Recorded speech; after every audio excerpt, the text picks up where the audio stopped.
Chosen one, heaven recognized you long before any crowd ever did. Before applause ever echoed your name. God already had it inscribed in his divine record. You didn't wait for lights, for cameras, or for validation. You obeyed when no one was watching. You served when it hurt. You gave when you barely had enough. You forgave without apologies. And now, the world is beginning to see what heaven has always known. Even someone like Elon Musk, someone watched by millions, has begun to feel the pull of your purpose, to sense the weight of your hidden alignment. You didn't need praise to stay faithful. You didn't need a stage to confirm your calling. While others chased platforms, you chased presence. And that's why your name is now being spoken in rooms you've never stepped into. Heaven wastes nothing. This is the moment the quiet obedience becomes the loud testimony. Get ready. Your destiny is echoing, and the world is beginning to listen. God's approbation endures eternally, while human adulation is fleeting. Heaven was respecting your honesty, while others were praised for their appearance. God was honoring the personal sacrifices you made when it was just you and him, while everyone applauded for performances. When no one else believed, you prayed. When no one else understood, you fasted. In a contaminated society, you remained pure. You maintained your optimism amid a depressing environment. Your life turned into a silent preaching. Your compliance serves as a living altar. Your experience is a foreboding depiction of what it means to serve without pursuing fame. You were working for the kingdom without a camera. But heaven has a record of every action. Not a single act of faith was overlooked. Every mute cries were heard. The spiritual struggles you had just to get out of bed were invisible to others. The conflict that raged around you while you worshipped was invisible to them. They failed to see the emotional strain, the mental struggles, and the want to give up. Nevertheless, you stood. You continued to appear. You continued to pray. You continued to believe. You've already made news in heaven as a result. Because of your purity, not because you're popular. It was because of what God observed, not because of what others said. Heaven was filled with the sound of the hidden you, the you that was kept out of sight. The angels gazed in awe at the choices you made for which no one applauded. It's your turn now, because you persevered, not because you've reached your destination. You stayed loyal in the unknown, not because you sought attention. Thus, keep in mind that heaven saw you first when they do acknowledge you. People didn't make you climb. You were already listed as trustworthy in heaven, which is why you ascended. Your soul was rewarded by God, while others celebrated the surface. Everything that has been built above is now on the verge of materializing below. Before you were celebrated, you were seen. You were marked long before you were discussed, and you were selected before you were recognized. Chapter 2. Heaven heard your quiet battles. Selected 1. Nobody really noticed what you were carrying. Despite facing hardships, you handled life with poise. In rooms when your heart was exploding, you smiled. Even though you felt weak, you came up powerful. While you were discreetly in need of encouragement, you continued to support others. You fought your own personal battle while leading prayers. Nevertheless, you stayed devoted throughout it all. In reality, discipline was what people referred to as silence. Deep spiritual strength was what they saw as passivity. They believed you were trying to avoid the altercation. Heaven, however, saw that you were the one fighting. Despite your quiet demeanor, you had a deadly spirit. You battled to be clean while others battled to be seen. Through prayer, fasting, worship, and supplication, you fought a battle. And heaven kept track of each blow. If you want to claim this message, you can show your support by paying a super thanks amount of up to $20 and typing 1111. On other evenings, you sobbed until your chest hurt. Not because you didn't believe, but rather because you wanted to know why the route was so difficult. You whispered questions to God. Nevertheless, you never left. God wasn't cursed by you. You made no concessions. You remained. You got up. You fought with faith rather than fear, with praise rather than terror, and with tears rather than anger. That was noted by heaven. The way you decided to bless while being betrayed. The way you persevered through the delay and continued to proclaim God's faithfulness. How you responded to sorrow with optimism and disappointment with dignity. The heavens trembled. because your stance was one of purpose rather than performance. You weren't attempting to convince anybody of anything. You were defending your task. Angels were sent to protect you because your quiet battles were so loud in the spirit. Demons dispatched to destroy, you were unable to break your tenacity, so they had to retreat. Spiritually, you were still growing even if you were bleeding. Despite your fatigue, you maintained your faith. And in the court of heaven, such perseverance is not unheard of. Inscribed on the scrolls of the faithful was your name. For what you endured, not for what you won.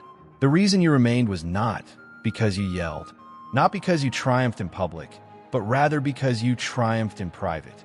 Even though your task seemed to be crushing you, you continued to show up for it. You were referred to as a fighter, a genuine remnant, a battle-tested soul that didn't back down when it got dark, and heaven said, "Mark this one.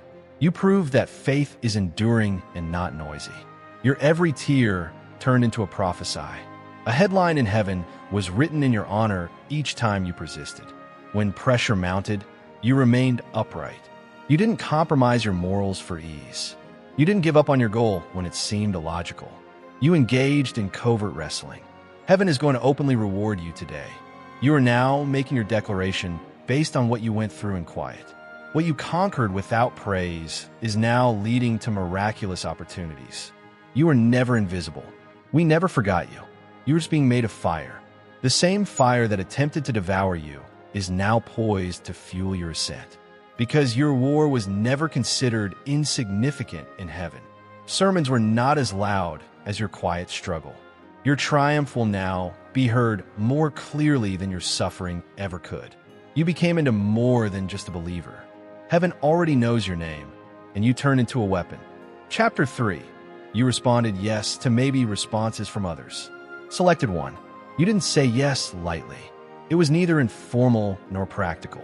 It was expensive. You made a commitment while others were hesitant. You acted solely on trust while others required confirmation after confirmation.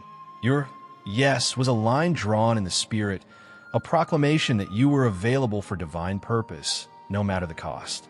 When others murmured, maybe later, you responded, "Use me now." You didn't just say yes out loud. You expressed it via your actions, thoughts, and decisions. Even if it felt unpleasant, you said yes. Even though it stung, you said yes. When you were misinterpreted, ridiculed, and misunderstood, you answered yes. When it would have been simpler to remain in the throng, you answered yes. However, you opted for comfort above cross. Yes, like that doesn't get lost in the shuffle. The heavens resound with that type of surrender. You strolled through quiet while others waited for signals. You looked for calling while others looked for convenience. You trusted God's character while others wanted clarification. Not everyone ignored that obedience. It was noted each time you sacrificed anything that the world provided to safeguard what heaven had sown. Heaven leaned in each time you gave up something excellent in order to cling to something that was God. You received God's approval before you waited for man's approval. You didn't keep up with the times. You adhered to the truth. Saying yes didn't need a platform. All you needed was his presence. You were marked in that yes, too. Heaven recognized that you could be trusted with both blessings and responsibilities, as well as gifts and duties. You weren't content to shine alone. You agreed to serve. That yes kept you apart. It made you seem more like a builder than a believer. Someone who would help bring the kingdom to earth, not merely preach about it. And someone who would pick up what others dropped. Someone who refused to give up when the battle began. Your yes opened the door for guidance from God. You drew divine attention with your yes. It was because of your yes that doors were forbidden to others, but miraculously opened for you. If you want to claim this message, you can show your support by paying a super thanks amount of up to $20 and typing 1111. Selected 1. Sometimes your yes caused you to lose folks. Your yes cost you popularity throughout several seasons. God was using your yes to purify you, not to destroy you. So even though there were moments when it made you feel alone, naked, and broken, it never failed you. Heaven wasn't negotiated with by you. You gave up. And in the spirit world, that type of surrender turns into a sound. Applause is not as loud as this. It goes beyond words. It's the type of yes that makes devils shudder and angels move. It thundered in the spirit, even if you may not have yelled it from the rooftops. You didn't recoil. You made no concessions. You didn't wait. You just said yes. You meant it too. And that yes wasn't limited to this planet. It rose. Heaven was achieved. It produced motion in invisible worlds. Your heavenly record now includes it. Your name was not inscribed in pencil by God, because you were already bearing the cross while others were still figuring out the price. He carved it into prophesy. Heaven never forgot that. Chapter 4. Generational patterns were broken by your obedience. Selected 1. It wasn't simply personal obedience. It was foretelling. It was more than just your life when you decided to follow God. It has to do with the whole lineage linked to you. Your yes resonated for years to come. Heaven knew you were journeying for many, even if you may have begun alone. You weren't only discovering meaning. You were deviating from the norm. Between what was and what will never be again, you were standing. You made the decision that it had to end with you, while others continued the cycles they inherited. It's not ordinary obedience when you say, God, bless me. Instead, you say, God, transform everything behind and ahead of me. That's surrender that changes a legacy. What was typical in your family was disrupted by you.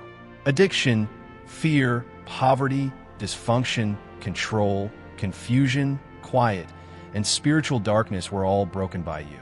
You prayed for things that other people believed to be permanent. You fasted in order to get breakthroughs for which your forefathers lacked vocabulary. Over a lineage that had only ever known bondage, you proclaimed liberation. You covered others who didn't grasp your calling and prayed over wounds you didn't create. And heaven cheered you on even if they may not have.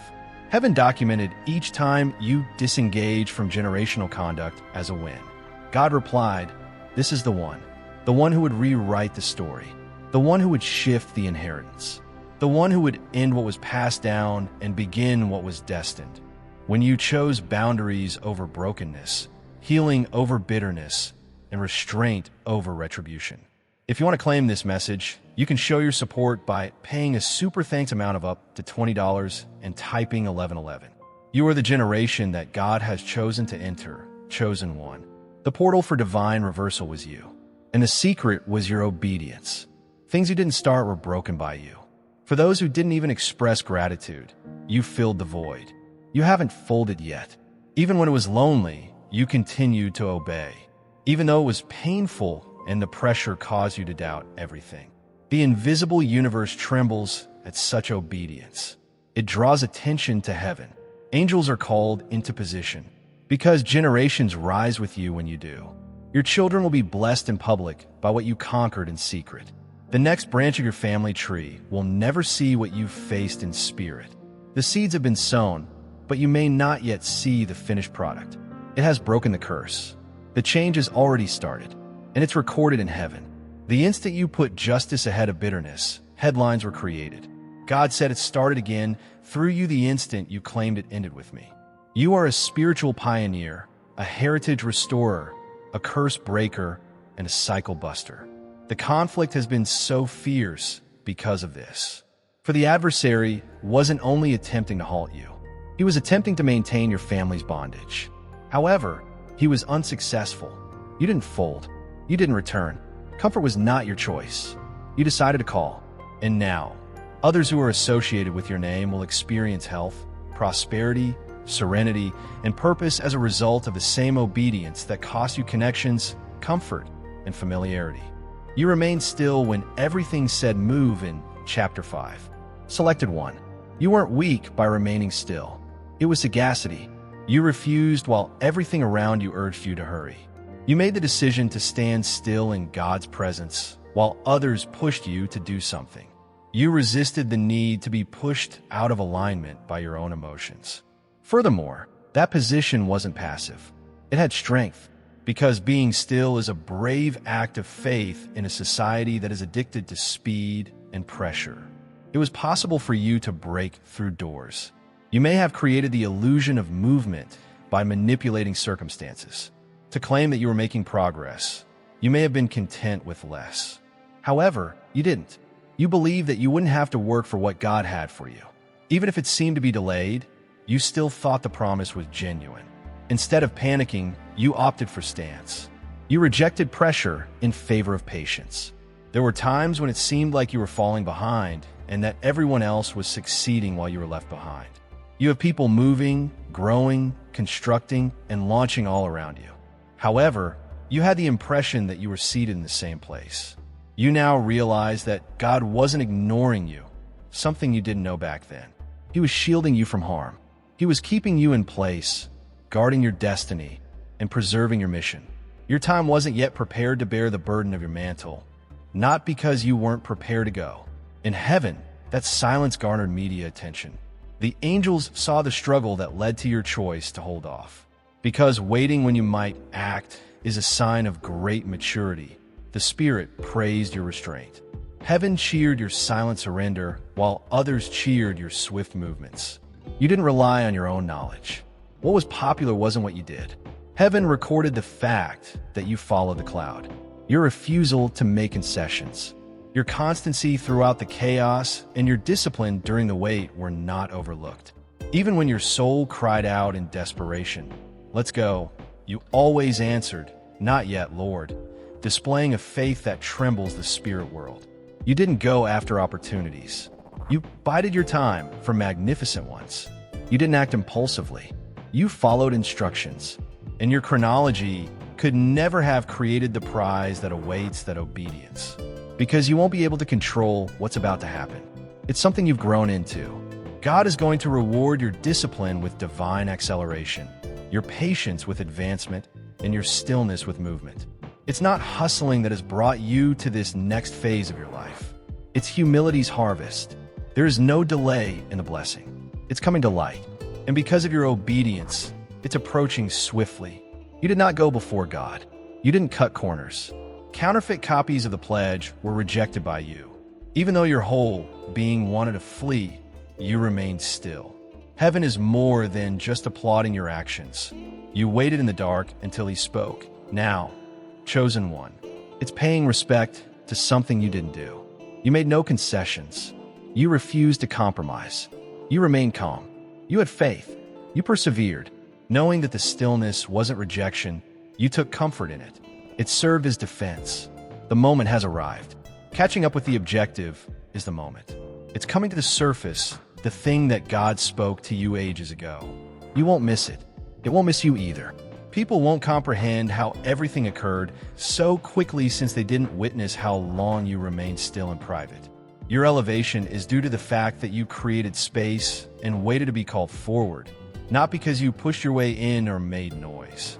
The one who held you back is now going to precisely launch you. Nor a moment too late, nor a second too soon. Perfectly timed. Chapter 6. Because your name is preferred in heaven, is known in hell. Selected 1. Why has the fighting been so fierce? You've been wondering. Why, despite your best efforts, you tend to be the target of assaults?